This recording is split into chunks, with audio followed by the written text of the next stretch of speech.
Well, good weekend all. Ira Epstein, and here we are with your SPDR ETF stock market wrap-up, your weekly edition.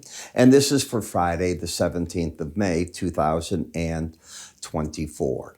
Interesting week. We saw a broadening of the rally. It's not being led by the videos and so on. They've been pulled along with it, but they haven't led the rally to the upside.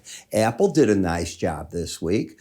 Reddit came back. You saw that. They went in now with OpenAI and their shares jumped. And we had that crazy kitty, if you will, come back with the meme stocks. They drove GameStop up dramatically. It lost back like $8 billion in value over the past 72 hours. And we saw that AMC, which got up near 13, I believe it was. And the company, at least this time, very smartly, swapped out stock for debt, got rid of debt. Great move, got $165 billion in debt done with, and they watched that stock fall 2/3 in value right as they did that. So they are to be applauded, but if you're a buyer of that company, there's something wrong with you, only because every time it goes up, they liquidate you down.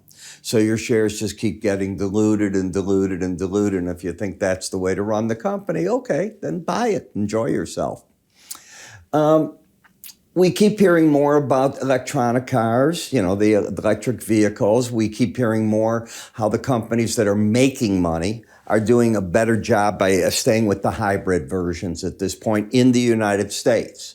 But that's not the case in China, where you know that these hybrids are just phenomenal little vehicles, and they're cheap. They have government subsidies, all different ways through it, and good things are happening. And when we mention China, we also have to mention that they've come up with another $42 billion, not million, billion-dollar package. I don't know if the banks will buy into it or not, but they want the local banks to start buying up the unsold homes and make them into affordable housing. The value, they said buy them at the right number, whatever the heck that may mean. Who's going to finish those things? I mean, the ones I've seen, there's shells galore that need to go in there. You got to get laborers back. They've got to be finished up. I guess there's a way to do it. We'll see if it works.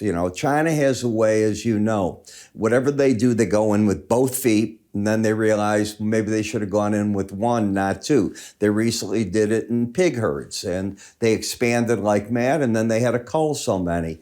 And that becomes the problem, and they did this with housing. They sold some bonds this week as well, as you know, and those bonds, it's meant for infrastructure. So they are doing everything they can to hit their 5% goal, and they'll probably do it if they take on enough debt. And that's going to be the key, taking on the debt. With that in mind, the market sees it, and gold is going up because people don't trust the Chinese stock market there, and gold is very popular. It's bought all through China, and that's what's going on. So I did a report for you in GLD this week and the futures market, and via the futures, I covered for you in this report the seasonality, where the price counts, our own.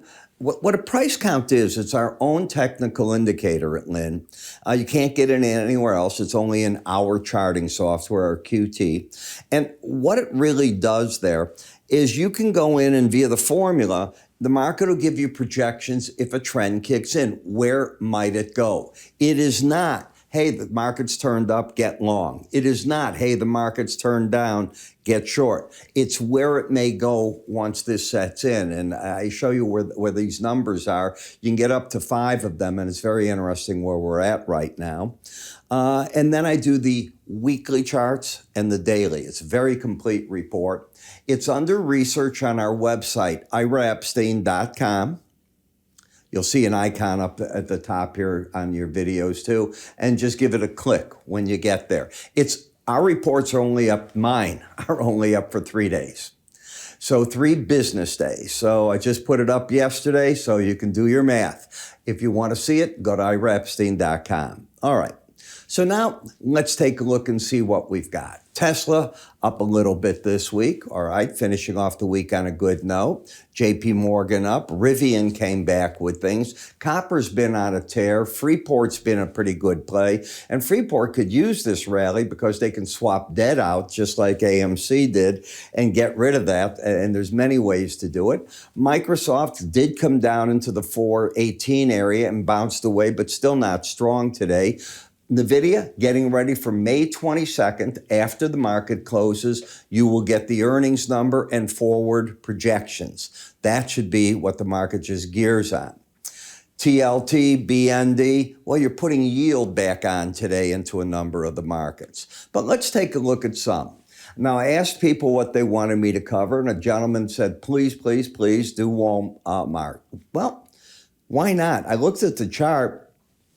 You'd been basing. Let's take away this week completely. Do you disagree? Consolidation phase. I hope you don't disagree because that's what it is. What had the market done? It broke out of that. So let's go to the swing lines and see what they did.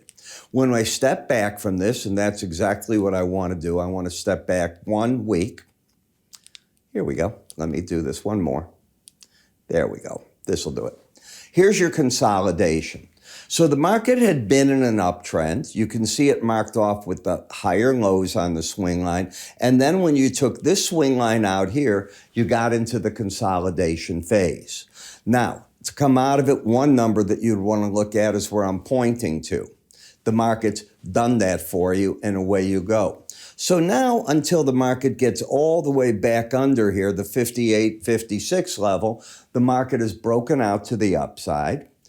The market has been this whole time staying over the 18-week average, and I teach you what a lot of chartists, me included, like to do is have a reference point on a chart is to over a certain number, I should have a bullish bias, under a bearish bias. Got that? And I use bias as a filter on other technical indicators.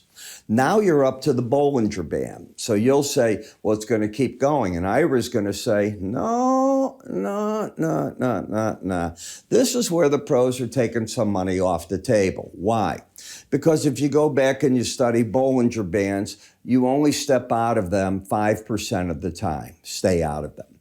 So here you are, you've had a heck of a week, you were up 7%. The odds favor you're going to see some profit taking, which is good because on the way back down, if we can get a chart pattern, it becomes fairly interesting. Is the market embedded? Embedded means you've converted from overbought to locking in momentum-wise, forget price, momentum-wise, an embedded reading. You don't have it yet. You just have a market that's overbought at this time. I want to finish up with our MGM. And I have said this market was, I thought, still in the bear camp, and I haven't changed my opinion. It is oversold. I was disappointed this week that I couldn't have you see it get down to the 100-week in the Bollinger Band, but it just didn't get that far. It did it 3 weeks ago, and I thought it would do it again when we started covering it. Now, KRE, a lot of people have been left behind, me included, because I don't want to own forms of commercial real estate yet. I could be very wrong. Some smart people are buying this up, but they're buying them all at distressed property rates. You got up to the 100-week average and the Bollinger Band, and you're overbought. I just don't want to be in it. There's so many other places to be. Why be there? But I know a lot of you do, and I cover it. When I look at MCHI, and when I say I, my analysis covering it, okay? I do what I want, you do what you want. My services, I put out specific things, and one of the things I keep saying in the service, not that keen on wanting you to own that. MCHI has exploded on the market, but it got very thin. Trying to trade this has become very difficult on the daily chart. The weekly chart is easier because it fills in, but the daily's full of gaps, and that makes it hard to trade. But with all they're doing, you don't want to be bearish this. The market's been staying over now since March. Once it got over the 18-week average, it's done a heck of a job, and you're still up, and they're throwing money galore. so that they can reach their 5% goal and get rid of their problem. Again, I don't know that this latest move will or won't solve the problem. They've lowered the down payment. They're giving you a 1-year rate is way below market on a mortgage, and they're allowing 4 rolls of it. So that gets interesting. It's not a 4-year deal.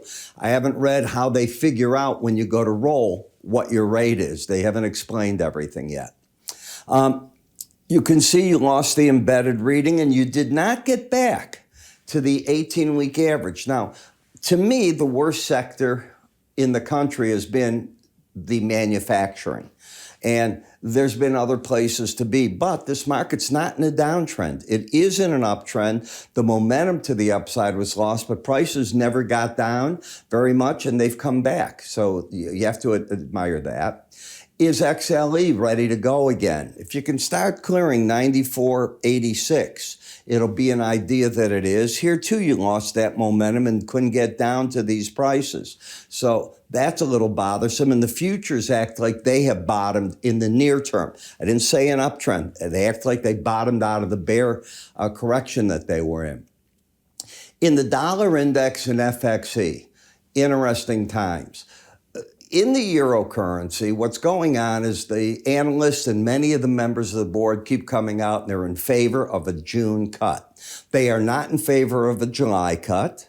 They want to see one and what happens. And again, I don't know if Miss Lagarde will go for that or not, but I think she's put her foot in to her mouth when she said, yes, a lot of people want the June, and it sounds like they'll go with it. I think they'll have to pull her along, but it looks like they'll do it. And then I think they want to see, was it the right move? Our Fed won't do that until they're absolutely convinced that they're right to begin the cuts. I think that our Fed is being foolish in holding on to a 2% goal in inflation. Times have changed. Things have changed. I understand the old guard. When they said that was their goal and they began from zero raising rates, I said, I'm not convinced you're going back to that number because it's an arbitrary number. Who said that's the right number, okay? Some historian 50 years ago, 100 years ago? I don't know. So just things you have to watch, but that's what you're seeing, a mixture there. And that brings you to the gold. Well, as you can see, you lost the bearish reading and you're coming right back with momentum going again. Can you get up to 229.37 is the question. As we look at silver, I have repeatedly said on my futures report, silver is stronger than gold. And if you look on a relative basis, it's now over the band. It's running to the upside, whereas gold's walking on a relative basis in your GLD. I still like Eli Lilly one heck of a lot. If you're going to a drug company, I think they fire on all cylinders, and they've had their correction. If they can start getting through the 795 level, they might be ready to move. And Uber could offer sooner rather than later a neat opportunity. It had its run, and it's giving back its first serious correction in the market. This is a company that when autonomous driving comes about is super positioned, but that's when it comes about. It's not now. I don't know why the market is correcting as much as it is, but it is. You'd have to get now over 72.82 in order, let's make sure that I'm giving you the right number here. And it would be right here. It's 73.82 in order to say the downtrend has run its course. I'm not looking for much under 61.98 in the market either. In Google, Google. I took off the one that we were covering uranium with for a bit here, up and away to the upper Bollinger Band, and Meta's just been a market that is sitting, waiting its time out. It too, like an Uber, had its big run. So not every stock is running right now. You've got to be somewhat selective. You got to be careful of the ones that you're looking at and not looking at. But it's hard to find ones other than Uber and a couple of other plays that have been out and out bearish, which they have been, and they seem to be running their course as they're coming in on the Bollinger Band. Again, the gold is where the action has been, GLD if you want. I cover it. I do the weekly and the daily charts. You can come right through here. You go to research at iraepstein.com. There'll be an icon you can click on at the top of this as well. It'll take you there. You have yourselves a great weekend. See you all Monday.